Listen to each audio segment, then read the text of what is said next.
I'm standing here on the mountain section of the TT course, a race that from the 1920s was dominated by a single Markov machine for 3 decades, an evolving series of single-cylinder machines that became known as the Manx Nortons. Through years of technical evolution and racing dominance, they simply transformed what it means to be a motorcyclist. The Manx Nortons were designed specifically for the TT race and shared their name with the Manx Cat, which is unique to the Isle of Man and is easily recognised by the fact it has no tail. Probably got run over by a bike. Norton was another British company that began as a 19th century bicycle manufacturer under the leadership of James Lansdowne Norton. Norton's racing success brought phenomenal sales of production road bikes, making it for a time one of the world's most powerful bike manufacturers. By the late 1940s, racing had become so important to commercial success that Norton dedicated their top engineers and facilities to the racing team.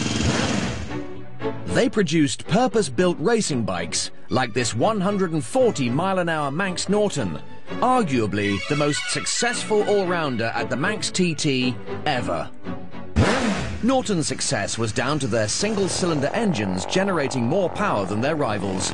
But when other manufacturers started developing new, more powerful multi-cylinder engines, the Manx Norton's evolution took a new direction. Handling! After all, massive speed and power are no good if you can't keep the thing on the road. The more powerful motorcycle engines became, the more they started to shake and wobble in their overgrown bicycle frames. Racers complained that the whole frame flexed in high-speed corners and over bumps. So, the success of this new breed of Manx Norton lay not so much in its engine power, but in a brilliant piece of design from Norton engineer and team racer, Irishman Rex McCandless. The secret to this bike's success was this groundbreaking piece of steel tubing. Now, the most important feature of this frame are these two tubes acting like a double chassis running down here under the bike's engine, the bike's heaviest component, maximizing rigidity. Brilliantly simple, this double chassis gives maximum rigidity for minimum weight. Compared to the traditional approach seen here of thick tubular steel and heavy iron lugs to weld it all together, which produced a heavy frame, the Manx Norton was much lighter. Ah, lightness and rigidity.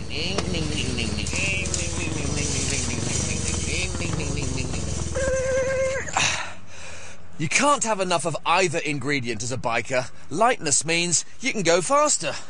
Different bike.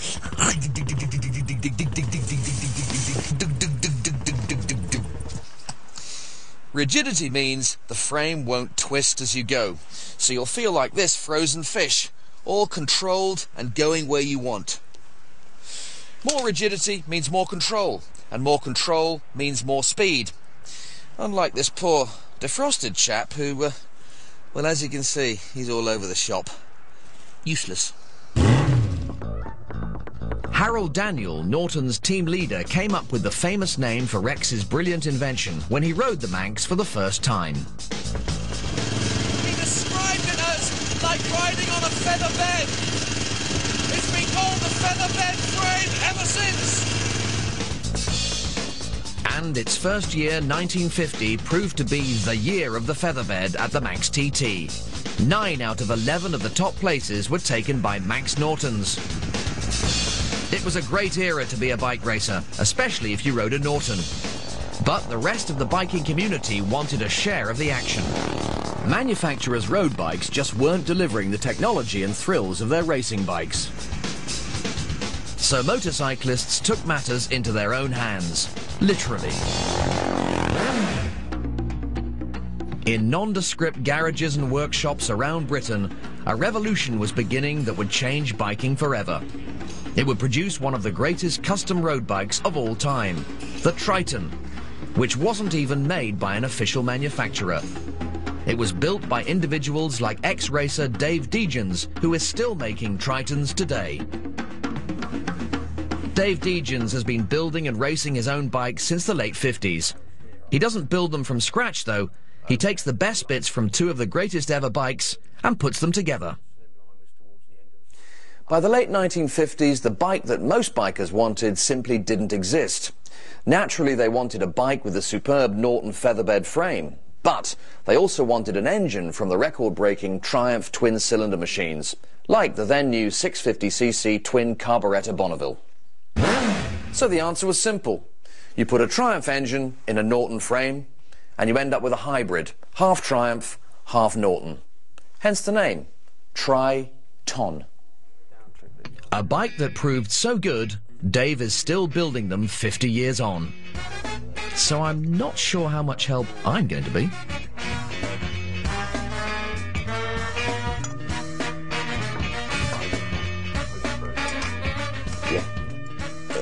Not so straightforward, that. Spot the deliberate mistake here. You've got a left-handed spanner on a right-handed nut. What? That's it. There you go. There you are, see? Left-handed, Of course I have. Look. There you go. Left-handed, yeah. right-handed. Yeah. Stop taking the mick, you two. That doesn't fit.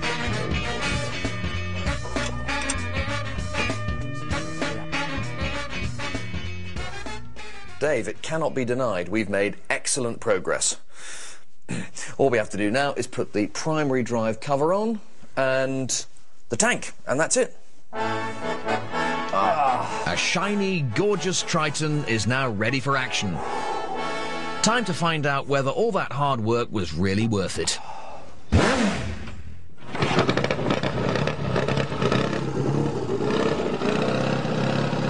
And that is music to my ear. Who needs a stereo system when you've got that? Woo! And away we go. Worth it? Oh yes. The unbeatable sound of a Triumph twin. And now it had the handling to match. The Triton put the manufacturers to shame. And sounded a deadly serious warning. Give bikers what they want. And the folks that produced this bike surely paid attention.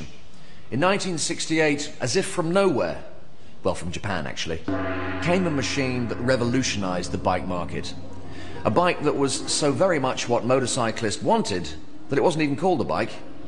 This was the world's first superbike. The Honda City Bike, or CB750cc, was an instant sensation. A bike with great performance, 120 miles an hour top speed, acceleration and handling.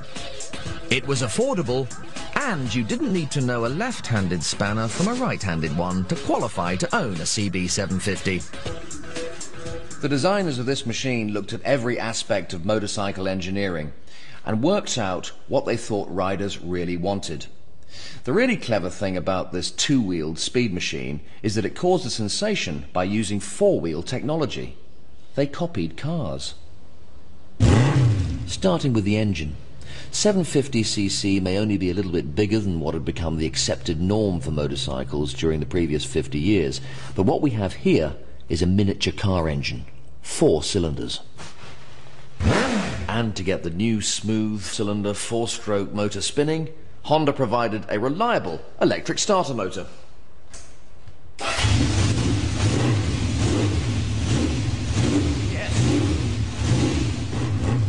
Being a 4-stroke, each piston is timed to be at a different stroke at any one time. With 4 cylinders purring away, vibration was reduced and made the engine more efficient. More power and smoother power to boot. And for good measure, Honda gave each cylinder its own carburettor. Net result, 8,000 revs per minute, 67 horsepower, great acceleration and low vibration power at top speed on the motorway. See ya! Thanks to the Honda CB750, you could now pop down to your local dealer and buy a superbike like its grandson, the Honda Fireblade. It'll be relatively easy to ride, incredibly reliable, and if you feel so inclined, you'll be able to go at 186 miles an hour. All for as little as 10 grand. Superbikes have made massively fast two-wheel speed thrills accessible to all, motorcyclists who could afford it now turn to Italian bikes for the champagne and caviar of the two-wheel riding experience. Meet a masterpiece of modern engineering design, the MV Agusta F4.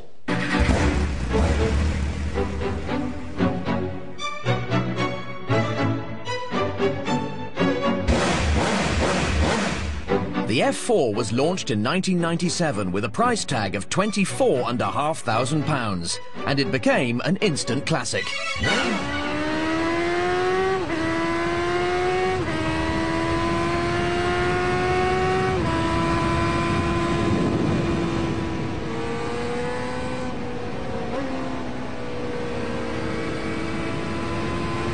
It will rev up to 17,000 RPM. And I'm hardly reaching 5,000 RPM, and it just wants to take off. It's absolutely amazing. The F4 has evolved from the great speed bikes of the past. With 135 horsepower and weighing in at under 200 kilos, it has a power-to-weight ratio 4 times better than the 100-mile-an-hour BSA Gold Star. Like the Honda CB750, it has the smooth power release of a 4-cylinder engine. This one will do a whopping 190 miles an hour. But it's not just about speed. It's all to do with a feeling. Every bike feels different. And this comes down to a specific combination of engineering details in the engine, gearbox, frame and brakes. No two bikes are the same. And that's why, for me, often 2 wheels are better than 4. See ya.